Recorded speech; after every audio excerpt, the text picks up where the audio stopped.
नमस्कार दोस्तों। आइए आज हम लोग बात करते हैं प्रमुख रूप से अपने एक प्रमुख सब्जेक्ट जो कि इन्वायरमेंट एंड इकोलॉजी से संबंधित है, उस प्रमुख सब्जेक्ट पे आज हम लोग चर्चा करेंगे। जो क्लाइमेट चेंज एक महत्वपूर्ण टॉपिक है, उस टॉपिक के संदर्भ में आज हम लोग प्रमुख रूप से बात करेंगे कि क्लाइमेट चेंज क्या है, क्लाइमेट चेंज से संबंधित परिवर्तन कैसे होता है, इसका कारण क्या है, ठीक है, वह कौन से गैसेज हैं जो जिम्मेदार हैं, ठीक है। इन सारे पहलुओं पर हम लोग विशेष रूप से चर्चा करेंगे। ठीक, आइए प्रयास करते हैं। मेरे सामने आपको टॉपिक दिख रहा होगा, जलवायु परिवर्तन कारण, प्रभाव और समाधान। ठीक है, जो टॉपिक का नाम है वो यही है कि क्लाइमेट चेंज का कारण क्या है और प्रभाव और समाधान। छोटी सी बात मैं आपको बताऊंगा। जैसा आप जानते हैं, ये हमारी पृथ्वी है। हमारी पृथ्वी जो भाग सूर्य के तरफ होता है, ये मान लीजिए सन है। जो भाग सूर्य के तरफ होता है, तो सूर्य के तरफ से जो लघु सौर विकिरण है, ठीक है, जो लघु सौर विकिरण है वो पृथ्वी के तरफ आता है। इस भाग में आपको दिन हुआ दिखाई, मतलब प्रकाशित भाग जो होता है, जो पृथ्वी सूर्य के तरफ होता है, वहां पे आप देखेंगे कि वह भाग प्रकाशित दिखाई देता है। ठीक है, आप देखते होंगे कि जब रात का समय होता है, ठीक है, तो ये यहाँ पे जो ये लघु सौर विकिरण है, सूर्याताप जो हमारे पृथ्वी पर आया, वह दीर्घ विकिरण के रूप में, दीर्घ विकिरण के रूप में पृथ्वी पुनः उसे उत्सर्जित करता है, बाहर की ओर भेजता है। ठीक है, तो आप देखते होंगे कि ये बाहर की ओर, ऐसे ग्राफ से आप समझेंगे, बाहर की ओर जाता है। ठीक है, लेकिन आप ध्यान देंगे कि हमारे, चूंकि पृथ्वी का एक एटमॉस्फेयर है, एक वायुमंडल है। ठीक है, पृथ्वी का एक एटमॉस्फेयर है, वायुमंडल है। अब इस वायुमंडल में आप देखेंगे, थोड़ा सा मैं डायग्राम को नीचे बनाता हूं, यहां पे मैं बनाता हूं, ये चीज है ना। यहाँ पे आप देखेंगे, मान लिया जाए ये हमारी पृथ्वी है, ये सन ऑफ रेज, यहाँ पे पृथ्वी के वह भाग जो सन ऑफ रेज आ रहा है और लघु सौर विकिरण। मान लिया जाए कि अगर रात का समय है, ठीक है, तो जब ये दीर्घ विकिरण के रूप में ये ऊष्मा जो है बाहर की ओर निकलता है पृथ्वी से, तो हमारा एक एटमॉस्फेयर है, एटमॉस्फेयर, ठीक है, वायुमंडल, वायुमंडल। अब इस वायुमंडल में आप देखते हैं बहुत सारे बादल हैं और एटमॉस्फेयर विभिन्न प्रकार की गैसों से मिलकर बना है, ये भी बात आप जानते हैं। उसमें कार्बन डाइऑक्साइड हो गया, जल वाष्प हो गया, ठीक है, और ऐसे तमाम सारे, नाइट्रस ऑक्साइड हो गया, ठीक है, ऐसे विभिन्न प्रकार के गैसेज हमारे एटमॉस्फेयर में वितरित हुए रहते हैं। ठीक है, अब मामला क्या है, इसको आप ध्यान से समझिए, क्या मामला है। अब आप देखते हैं कि जब ये किरणें बाहर की ओर निकलने का प्रयास करता है, तो असल में होता क्या है। क्लाइमेट चेंज से पहले, समझने से पहले इस पूरे टॉपिक को समझना इंपॉर्टेंट है। इस टॉपिक का नाम है हरित गृह प्रभाव। क्या नाम है? हरित गृह प्रभाव। ग्रीन, जो ग्रीन गैसेज इफेक्ट है, ठीक है, जो ग्रीन गैसेज इफेक्ट है, हरित गृह प्रभाव है। तो आप देखेंगे कि जब यह दीर्घ विकिरण किरणें एटमॉस्फेयर से बाहर निकलने का प्रयास करता है, तो एटमॉस्फेयर में जो विभिन्न सारे बादल हैं या गैसेज हैं उसे निकलने नहीं देते हैं। इस बात को आप समझ रहे हैं? बहुत अच्छी बात है। जब निकलने नहीं देते हैं तो इन्हें रोक लिया जाता है, और यह प्रक्रिया ऐसा नहीं है कि यह प्रक्रिया अभी वर्तमान की है, यह प्रक्रिया निरंतर बनी हुई है।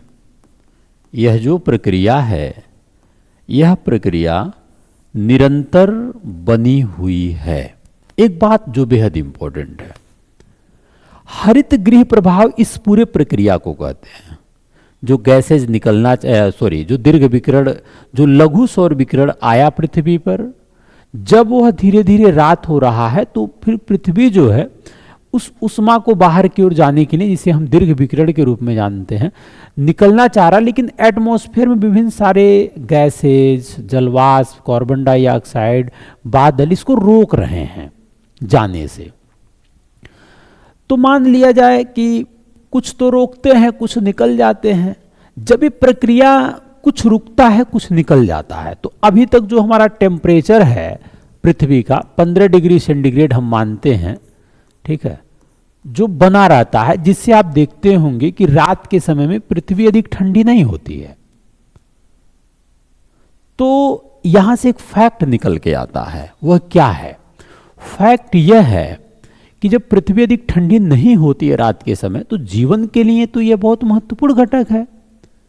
यदि कि जो ग्रीन हाउस इफेक्ट है, ग्रीन हाउस इफेक्ट जो है वह जीवन के लिए एक महत्वपूर्ण घटक है। आप मान लीजिए जैसे कि चंद्रमा है, चंद्रमा पे जीवन क्यों नहीं संभव है? क्योंकि वहां पे ग्रीन हाउस इफेक्ट नहीं होता है। अब मामला क्या है? अब देखिए, ये आपने समझा हरित गृह प्रभाव, वह है जीवन के लिए एक अब मामला ये है इसमें, लीजिए जैसे कि हरित गृह प्रभाव में है कि वर्तमान समय में, क्योंकि वहां पे ग्रीन वर्तमान समय में, ठीक है, वर्तमान समय में करंट टाइम की मैं बात कर रहा हूं। अब देखिए कि निरंतर जो है, समझा हरित गृह प्रभाव निरंतर, अब ये जो ये है इसमें दीर्घ विकिरण तरंगे हैं कि वर्तमान समय में, ठीक है, जो निकलने का प्रयास कर रहा था। एक समय था किसी एटमॉस्फेयर, बादल, गैसेज कम छेड़ तो रहे थे, लेकिन कि निरंतर अधिक मात्रा में नहीं छेड़ रहे थे। लेकिन अब ये जो है ना खूब ज्यादा परेशान कर रहे हैं। ये जो अब जब खूब परेशान कर रहे हैं तो ये बाहर निकलना मुश्किल है। इन लोगों का इन दीर्घ विकिरण तरंगों का बाहर निकलना मुश्किल है। किसी एटमॉस्फेयर, जब बाहर निकलना मुश्किल है, छेड़ तो रहे थे, इसके वजह से क्या इम्पैक्ट पड़ेगा ये जानना महत्वपूर्ण है। लेकिन अब इसके वजह से ये जो टेम्परेचर है, अब जब खूब परेशान कर रहे हैं तो ये बाहर निकलना मुश्किल चला जा रहा है। इन लोगों का इन दीर्घ, अच्छा, ये टेम्परेचर बढ़ता चला जा रहा है, बाहर निकलना तो हमारे पृथ्वी के लिए नुकसान है। फॉर एग्जाम्पल के रूप में जैसे आप मान लीजिए, इसकी वजह समझने का प्रयास करिए पड़ेगा। जैसे आप एक सामान्य नागरिक हैं, टेम्परेचर है, आप एक सामान्य नागरिक हैं, आप गर्मी का एक मौसम है, ठीक है, और आपको अच्छा, ये टेम्परेचर बढ़ता चला दिया जाता है, तो हमारे पृथ्वी के लिए नुकसान है। फॉर एग्जांपल के रूप में जैसे आप जब आपके ऊपर एक कंबल डाल दिया जाएगा का प्रयास करिए, और फिर आपके कंबल आपके ऊपर डाल दिया गया और आपको इतना टॉर्चर किया था कि आप कंबल से बाहर नहीं, सामान्य नागरिक हैं, तो सिचुएशन गर्मी का एक मौसम है, आपके अंदर एक अजीब का माहौल होगा जो आपको परेशान करेगा, डाल दिया। ये बात इंपॉर्टेंट है ना। तो सेम सिचुएशन पृथ्वी के साथ है जो हरित गृह प्रभाव है। अब दूसरी बात क्या है, इसमें डाल दिया गया और हम लोग बात करते हैं वैश्विक से बाहर नहीं निकलेंगे, तो सिचुएशन तापन, एक और नाम लेते हैं हम लोग, ये बात आप समझ गए होंगे, मुझे पूर्ण विश्वास होगा, जो आपको परेशान। अब हम लोग नाम लेते हैं, इंपॉर्टेंट है ना, वैश्विक तापन। सेम सिचुएशन पृथ्वी के साथ है जो हरित गृह प्रभाव है। अब दूसरी बात क्या है इसमें, हम इसे बोलते हैं ग्लोबल वार्मिंग, तापन, एक ग्लोबल नाम लेते हैं हम लोग, ये बात आप समझ गए होंगे, मुझे पूर्ण विश्वास है। अब हम लोग नाम लेते हैं ग्लोबल वार्मिंग, वैश्विक क्या है? यह जो हरित गृह प्रभाव, ग्रीन हाउस इफेक्ट, इसे बोलते हैं ग्लोबल वार्मिंग हाउस इफेक्ट, जो आपने देखा है जो निरंतर तापमान में वृद्धि हो रहा है, इसी प्रक्रिया को ग्लोबल वार्मिंग बोलते हैं। यह जो हरित अब मामला यह है, क्या यह ग्लोबल वार्मिंग अपने आप हो रहा है? नहीं। हाउस अगर हम इस पृथ्वी के ऐतिहासिक पृष्ठभूमि पर एक नजर करें, वृद्धि हो रहा है। अगर हम इस पृथ्वी के ऐतिहासिक पृष्ठभूमि पर एक नजर करें, क्या यह ग्लोबल वार्मिंग अपने आप हो रहा है? नहीं। तो आप देखेंगे, अगर हम इस पृथ्वी के ऐतिहासिक पृष्ठभूमि पर एक नजर करें, अगर मैं पृथ्वी के ऐतिहासिक पृष्ठभूमि पर नजर करें, इस पृथ्वी तो आप देखेंगे कि ऐतिहासिक पृष्ठभूमि पर एक नजर करें, कारण भी हैं जो ग्लोबल वार्मिंग के लिए जिम्मेदार हैं। तो आप देखेंगे, और पृथ्वी के ऐतिहासिक कालक्रम में ऐसे बहुत समय एक कालक्रम अगर मैं पृथ्वी चला है, ऐतिहासिक चाहे हिमयुग को ले लीजिए, तो आप देखेंगे कि जो ग्लोबल वार्मिंग जैसी स्थितियों का एक माहौल बना था भी, जो ग्लोबल चाहे हिमयुग ले लीजिए, ठीक है, फॉर एग्जांपल के रूप में। और लेकिन वर्तमान परिप्रेक्ष्य में ऐसे बहुत समय जो ग्लोबल वार्मिंग का चला है, मुख्य कारण है, हिमयुग को ले लीजिए, वह मानव जनित क्रियाएं। जो ग्लोबल वार्मिंग जैसी स्थितियों प्राकृतिक तो कारण उत्तरदायी है ही, था भी, चाहे हिमयुग, लेकिन आप जान रहे हैं एग्जाम्पल के रूप में मैं लेकिन वर्तमान परिप्रेक्ष्य में देखिए, जलवाष्प ग्लोबल वार्मिंग का मैं गैसों की बारे में भी बात चर्चा करूंगा, लेकिन मानव जनित क्रियाएं हैं। मेन बात क्या है, प्राकृतिक तो कारण उत्तरदायी मैं चर्चा करना चाहता हूं, लेकिन आप जान रहे हैं, आप ध्यान देंगे कि मैं आपको बताऊं, जैसे कार्बन डाइऑक्साइड हो गया, मैं गैसों की बारे में भी बात अब इसकी मात्रा निरंतर बढ़ रही है, लेकिन जैसे आप देख लीजिए क्या है, उस कोयला चर्चा करना चाहता हूं। इस धरती ने आप कोयला देंगे कि या पेट्रोलियम, जैसे कई वर्षों पहले निरंतर इसको बहुत सारे अंदर दबा के रखा था, निरंतर बढ़ रही है इस पृथ्वी, इस धरती पे, जैसे आप देख लीजिए। लेकिन मनुष्य ने अपने विकास के क्रम में कोयला इससे छेड़छाड़ किया, कोयला को खोजा, इस धरती ने कोयला और इससे या पेट्रोलियम कोयला आज जो जीवाश्म वर्षों पहले निरंतर इसको बहुत सारे अंदर बड़ी मात्रा में कार्बन डाइऑक्साइड इस धरती जैसे गैसें का, लेकिन मनुष्य ने अपने विकास के क्रम में ये जो है मानव जनित कारक, ये बहुत इंपॉर्टेंट है। और इस बात को आप समझ रहे हैं, पेट्रोलियम कोयला आज जो जीवाश्म ईंधन है, इससे बड़ी मात्रा में कार्बन डाइऑक्साइड जैसे गैस, तो ये रहा क्लाइमेट चेंज का। तो और मैंने आपको बताया कि इसके कई कारण हैं, बहुत इंपॉर्टेंट है। अगर मैं आपसे कारणों की चर्चा करूं,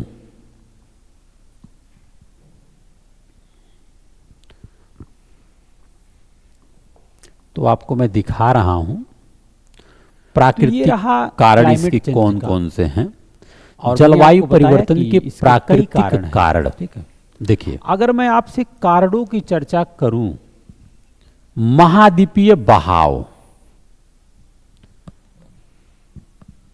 ठीक है, तो आपको मैं दिखा रहा हूं प्राकृतिक कारण इसके कौन कौन से हैं।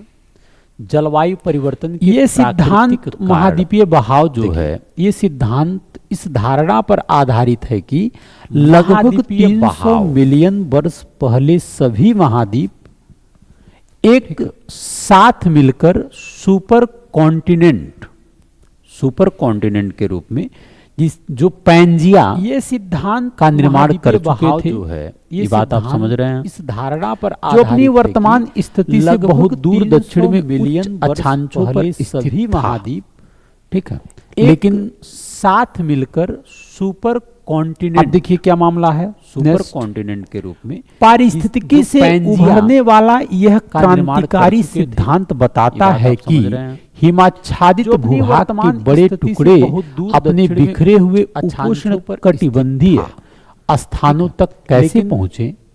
चूंकि प्लेटें प्रतिवर्ष केवल कुछ अब देखिए सेंटीमीटर क्या की मामला बहुत धीमी है। गति से चलती हैं, इसलिए पारिस्थितिकी से महाद्वीपों की उभरने स्थिति में वाला यह महत्वपूर्ण परिवर्तन क्रांतिकारी वैज्ञानिक सिद्धांत समय के बताता बड़े है पैमानों कि पर होते हैं, हिमाच्छादित इसलिए बड़े पैमाने भूभाग पर के जलवायु बड़े परिवर्तन भी टुकड़े लाखों वर्ष में अपने होते हैं। बिखरे हुए तो देखिए ये इस बात का एक तरीके से प्रमाण भी है, जैसे पैंजिया का एक निर्माण था, फिर धीरे धीरे आप देखेंगे धीमी गति से जो आपका इंडियन ज्योग्राफी है, जो प्रायद्वीपीय भारत है, गोंडवाना लैंड का भूभाग है, ये भी पैंजिया का हिस्सा था।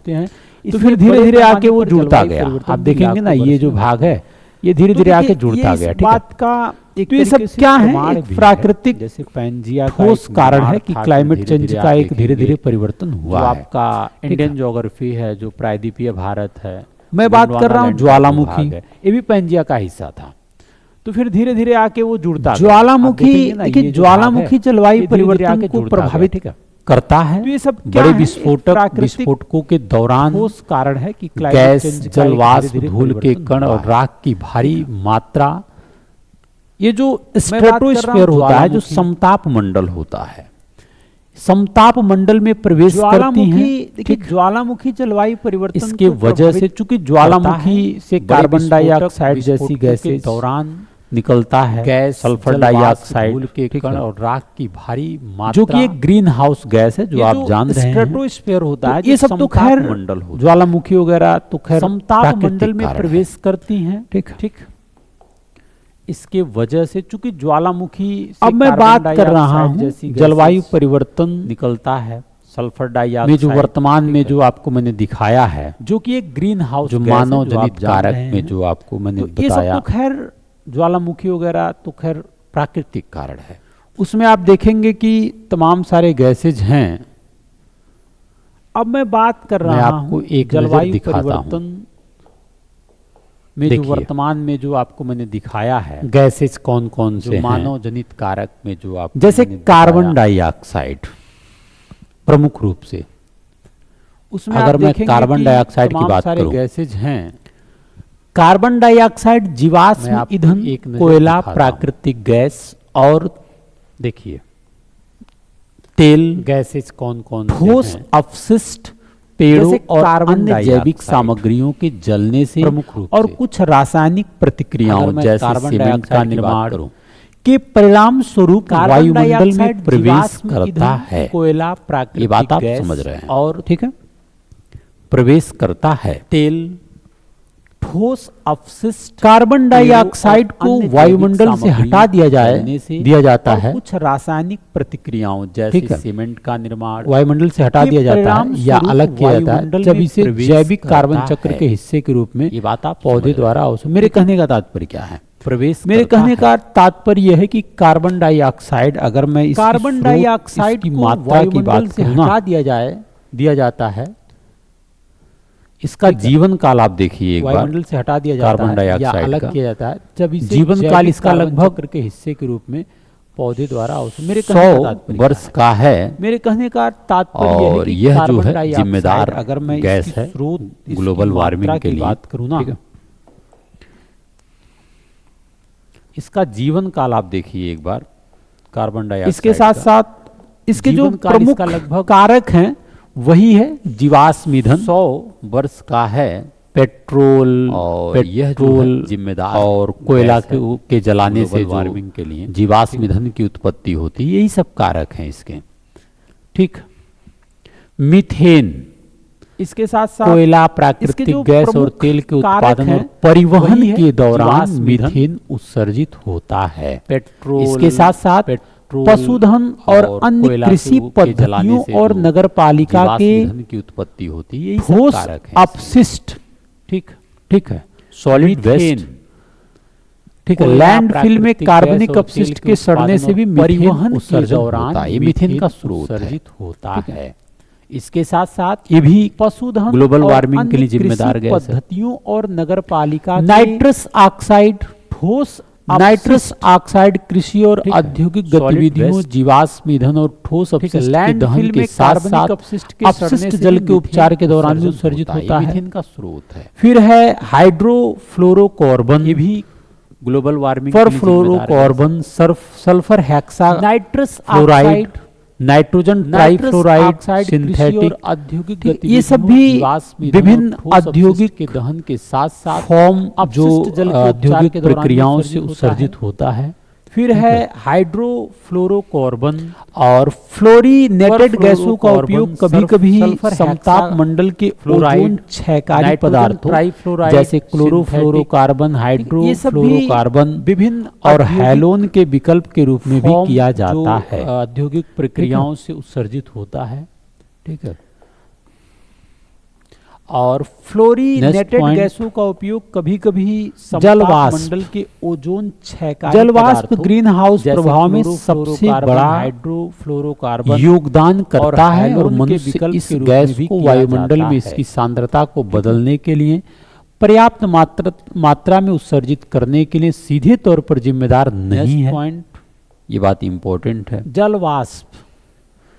जलवाष्प ग्रीन हाउस तो ये प्रभाव बात में है, सबसे लेकिन हम बड़ा जलवाष्प को योगदान शामिल तो करते करता हैं, है और लेकिन मनुष्य इस पूर्णतः गैस मैंने को बताया ना कि वायुमंडल में मनुष्य इसकी सीधे तौर पर सांद्रता इसके को लिए बदलने जिम्मेदार के लिए नहीं है। पर्याप्त मुख्यतः कार्बन मात्रा में डाइऑक्साइड है। उत्सर्जित करने के लिए सीधे तौर पर जिम्मेदार ब्लैक नहीं कार्बन, ब्लैक बात कार्बन important जीवाश्म ईंधन, लकड़ी और अन्य ईंधनों के अधूरे दहन से बनने वाले कण पदार्थ ये का बात एक है। शक्तिशाली लेकिन हम जलवायु वार्मिंग जलवाष्प घटक है। को जैसे आप शामिल देखते तो होंगे करते हैं, लेकिन कि आप मुद्दा है, लकड़ी वगैरह मैंने बताया जलाते कि हैं मनुष्य तो उससे सीधे बड़ी तौर पर मात्रा में इसकी राख जिम्मेदार निकलता है। नहीं है। ठीक है। मुख्यतः कार्बन अब ये राख डाइऑक्साइड जो है आप देखेंगे कि जाता है, फिर ये आप आइस जो बर्फ वगैरह होते हैं, ठीक है, वाले कण पदार्थ अब का यहाँ पे जाके शक्तिशाली ये जलवायु राख वार्मिंग जमा हो घटक है। जाता है, जैसे आप देखते ब्लैक होंगे कार्बन के रूप कि में। आप ठीक है? लकड़ी वगैरह जलाते हैं तो उससे फिर बड़ी मात्रा में राख क्योंकि बर्फ निकलता का है। जो एल्बिडो ठीक है। होता है अब ये वापस राख करने जो की है, शक्ति होती है, आप ठीक है, देखेंगे बर्फ से कि टकराकर रिटर्न हो जाता है। जाता है, फिर ये आप तो ये सब आइस एक जो बर्फ important वगैरह होते हैं, ठीक है, फैक्ट है अब यहाँ पे जाके ये राख जो जमा आपको हो जानना जाता है। चाहिए, ये ब्लैक कार्बन के रूप में। ठीक है।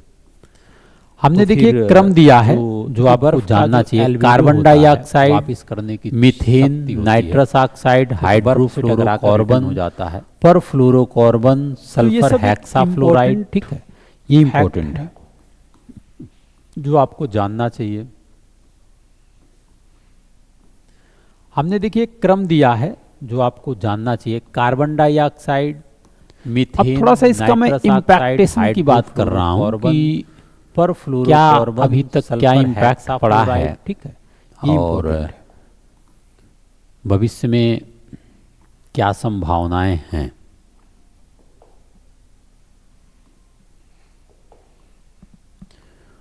अगर मैं एक थोड़ा सा इसका मैं इम्पैक्टेशन की बात करूं कि बढ़ते तापमान और जलवायु परिवर्तन क्या का प्रभाव, अभी तक क्या इम्पैक्ट पड़ा तो देखिए है। यह बात चौंकाने और वाले प्रमाण है कि प्रमुख पारिस्थितिकी में प्रणालियों और ग्रही क्या जलवायु संभावनाएं प्रणाली हैं। में अपरिवर्तनीय परिवर्तनों को जन्म देने वाला एक पॉइंट है ये।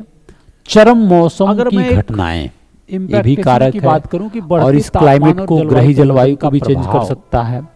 तो देखिए वन्य यह जीवों बात की आबादी और चौंकाने वाले आवास प्रमाण में है कि बदलाव हो प्रमुख रहा है। पारिस्थितिकी ठीक है। प्रणालियों समुद्र और का ग्रही बढ़ता जलवायु स्तर प्रणाली और में कई अन्य प्रभाव जलवायु अपरिवर्तनीय परिवर्तन के को रूप जन्म में देने देखे जा वाला सकते हैं। एक बढ़ता point है तापमान ये। 1901 से चरम 2018 मौसम के की दौरान घटनाएं। औसत तापमान ये भी कारक है 0.7 और डिग्री इस क्लाइमेट सेंटीग्रेड बढ़ को गया ग्रही है। जलवायु को भी चेंज ठीक कर है। सकता है। वन्य जीवों की आबादी और आवास में बदलाव हो रहा है। ठीक है। ये सब कारण समुद्र का हैं। बढ़ता स्तर और कई अन्य प्रभाव जलवायु परिवर्तन के रूप में देखे और जा आप सकते हैं। देखेंगे कि बढ़ता तापमान पर्वतीय 1901 ग्लेशियर से 2018 खतरनाक के रूप से दौरान पीछे औसत हट रहे तापमान हैं और सबसे 0.7 शुष्क महीनों में डिग्री जल सेंटीग्रेड आपूर्ति बढ़ में गया है। कमी के कारण होने वाले दुष्प्रभावों का असर कई पीढ़ियों तक रहेगा। वर्षा पैटर्न में भी परिवर्तन ये हो सब रहा कारण है, हैं। आप ये भी देख रहे हैं। ठीक है। और आप देखेंगे कि इसके साथ साथ आप देखेंगे कि जो प्रमुख घटनाएं हैं जैसे हट रहे हैं सूखा, और सबसे शुष्क महीनों में ठीक है, जल आपूर्ति बाढ़, में कमी के कारण होने वाले ठीक है, ये सब दुष्प्रभावों प्रक्रिया का असर कई पीढ़ियों तक निरंतर हो रहा है। ठीक है। वर्षा पैटर्न में भी परिवर्तन इसके हो साथ रहा साथ है। आप ये भी देख रहे हैं। स्वास्थ्य, कृषि और जैव विविधता पर भी प्रभाव पड़ सकता है। आप इसे भी एक नजर इसके देख साथ लें। साथ आप देखेंगे कि स्वास्थ्य जो पर प्रमुख बदलते घटनाएं पर्यावरण हैं, के जैसे कारण गर्मी से सूखा, होने वाले तनाव, ठीक है, बाढ़ बढ़ेगा, जल जनित बीमारियों में ये वृद्धि सब होगी, प्रक्रिया खराब निरंतर वायु गुणवत्ता हो और रहा कीड़ों है। और ठीक है। कृंतकों द्वारा फैलने वाली बीमारियों के साथ-साथ बढ़ने की आशंका है। स्वास्थ्य, कृषि और जैव विविधता पर भी प्रभाव पड़ कृषि सकता है। आप नीति इसे भी आयोग एक के नज़र दस्तावेज देखें। के अनुसार देश में उत्पादित पर कुल बदलते दालों, पर्यावरण तिलहनों के और कारण कपास गर्मी से में होने वाले से तनाव 80% दालें, बढ़ेगा, 73% जलजनित बीमारियों में वृद्धि तिलहन होगी, और 68% खराब वायु कपास गुणवत्ता वर्षा और आधारित कीड़ों कृषि और से आते हैं। तो ये कृंतकों सब द्वारा बार फैलने बार वाली फसल बीमारियों खराब के होने बढ़ने से की आशंका है। पहले से ही परेशान किसानों पर बोझ और बढ़ जाता है। कृषि और नीति फिर आयोग के आप जान ही दस्तावेज रहे के हैं अनुसार देश में एग्रीकल्चर फील्ड में उत्पादित भी कुल दालों, समस्या आने तिलहनों की और कपास में संभावना है। से तो 80% ये सब एक इम्पोर्टेंट दालें, पहलू हैं जो आपको 73% जानना चाहिए और नेक्स्ट क्लास में तिलहन इससे और 68% क्लाइमेट चेंज से कपास और वर्षा क्या आधारित टॉपिक बन कृषि से सकते हैं आते उसको भी तो ये सब देखेंगे। बार बार जय हिंद। फसल खराब होने से